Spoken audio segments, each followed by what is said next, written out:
ప్రపంచవ్యాప్తంగా 59 కోట్ల మంది, మన దేశంలో 9 కోట్ల మంది మధుమేహంతో బాధపడుతున్నారని ప్రపంచ ఆరోగ్య సంస్థ వెల్లడించింది.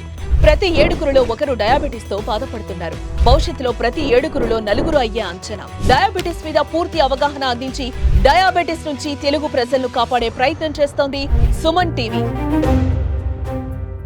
మీ మోకాల నొప్పులకు ఎటువంటి సర్జరీ లేకుండా ఎపియాన్ పెయిన్ క్లినిక్ అందిస్తున్న అత్యాధునిక చికిత్స. మిల్లెట్స్ రైస్ కంపేర్ చేసుకుంటే అండి, మనం ఎప్పుడైనా డయాబెటిక్ పేషెంట్స్ లో మాట్లాడేటప్పుడు, వాళ్ళకి డైట్ ఎక్స్ప్లెయిన్ చేసేటప్పుడు, లైఫ్ స్టైల్ చేంజెస్ చెప్పేటప్పుడు మనకి glycemic index of the food is important. Glycemic index of the food అంటే ఏంటంటే, ఎంత తక్కువ గ్లైసిమిక్ ఇండెక్స్ ఉంటే అంత షుగర్స్ తక్కువ రేజ్ అవుతాయి. అంటే మనకి ఎప్పుడైతే షుగర్ ఎక్కువ రేజ్ అవుతుందో, ఒకటేసారి రేజ్ అవుతుందో, మనకి అది మెడిసిన్ తో కంట్రోల్ చేయడం కొంచెం ఇబ్బంది అవుతుంది. So low glycemic index foods లో one of the example is millets ది మనకి గ్లైసిమిక్ ఇండెక్స్ రైస్ తో కంపేర్ చేస్తే, వైట్ రైస్ తో కంపేర్ చేస్తే మిల్లెట్స్ లో గ్లైసిమిక్ ఇండెక్స్ కొంచెం తక్కువ ఉంటుందండి. అందుకనే మిల్లెట్స్ తింటే కనుక 3 పూట్లు తినచ్చు. ఒకవేళ మనకి ఏమీ ఇష్యూస్ లేవు, ఒకవేళ గ్యాస్ట్రైటిస్ ఏం రావట్లేదు, నాకు బాగానే ఉంది, బాగానే పడుతుంది అంటే కనుక హోల్ గ్రెయిన్ ఫుడ్స్ ఖచ్చితంగా సజెస్ట్ చేస్తామండి షుగర్ కంట్రోల్లో ఉంచుకుంటానికి.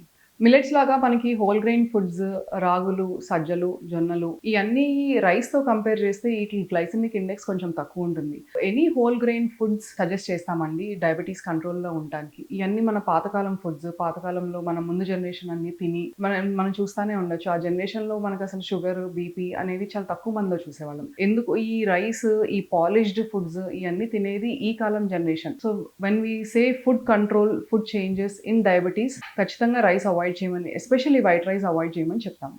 మిల్లెట్స్ అనేవి ఒక లో గ్లైసిమిక్ ఫుడ్ అండి. మనం వైట్ రైస్ తో ఒకవేళ కంపేర్ చేసి, ఒకవేళ చాలా మంది diabetic patients pre diabetes range లో మా దగ్గరకు వస్తూ ఉంటారు. సో అంటే షుగర్ వచ్చే సూచనలు ఉన్నాయి, ఫ్యూచర్ లో షుగర్ వస్తుంది, ఇలాంటి వాళ్ళు ఏంటంటే మెడిసిన్స్ లేకుండా డైట్, ఎక్సర్సైజ్ తో కంట్రోల్ చేయగలిగిన వాళ్ళకు, చేద్దాం అనుకున్న వాళ్ళకి ఫస్ట్ ఫుడ్ రైస్ తో కంపేర్ చేస్తే మిల్లెట్సే సజెస్ట్ చేస్తామండి.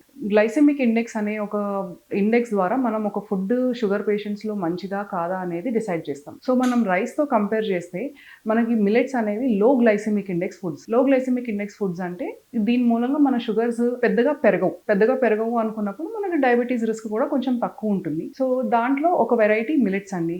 మనకి ఇలా కొర్రలతో పాటు సజ్జలు, జొన్నలు, రాగులు, ఓట్స్, బార్లీ, కినోవా, ఇవన్నీ లో glycemic index foods. White rice ని రీప్లేస్ చేస్తాము చేయగలిగిన వాళ్ళల్లో, షుగర్ కంట్రోల్ టాబ్లెట్స్ కానీ టాబ్లెట్స్ లేకుండా ఓన్లీ ఫుడ్, ఎక్సర్సైజ్ తో కంపేర్ చేయాలి అన్న వాళ్ళందరికీ ఇలాంటి ఫుడ్స్ సజెస్ట్ చేస్తామండి. పాతకాలంలో చాలా మటుకు మనం చూస్తే ఎక్కువ మంది కొర్రలు, రాగులు ఇవే తినేవాళ్ళు. అప్పుడు మనకి డయాబెటీస్ అంటే ఒక ఫ్యామిలీలో డయాబెటీస్ చాలా తక్కువగా చూసేవాళ్ళం. డయాబెటీస్ కానీ, లైఫ్ స్టైల్ డిజార్డర్స్ కానీ. మనం ఎప్పటి నుంచి అయితే పాలిష్డ్ ఫుడ్స్ స్టార్ట్ చేసామో అప్పటి నుంచే మనకి లైఫ్ స్టైల్ డిజార్డర్స్, షుగర్ రావడము, ఇవన్నీ ఎక్కువ చూస్తున్నాం అనమాట. సో మన పాతకాలం ఫుడ్స్, పాతకాలం పద్ధతులు మనం ట్రై చేసి ఒకవేళ అట్లకి సస్టైన్ అవ్వగలిగితే కనుక మిల్లెట్స్ అనేది మంచి ఫుడ్ అండి రైస్ తో కంపేర్ చేసినప్పుడు. దాంతో పాటు మనం ఒకవేళ ప్రోటీన్ ఫుడ్ కొంచెం, అంటే ఎగ్స్ కానీ, కొంచెం పన్నీర్, టోఫు, లేకపోతే దాంతో పాటు మనం కొంచెం వెజిటబుల్స్ యాడ్ చేస్తే కంప్లీట్ మీల్ అవుతుంది. కొంచెం ప్రోటీన్, కొంచెం ఫైబర్, కొంచెం కార్బోహైడ్రేట్, లో గ్లైసిమిక్ ఇండెక్స్ కార్బోహైడ్రేట్స్, ఇట్లన్నిటిని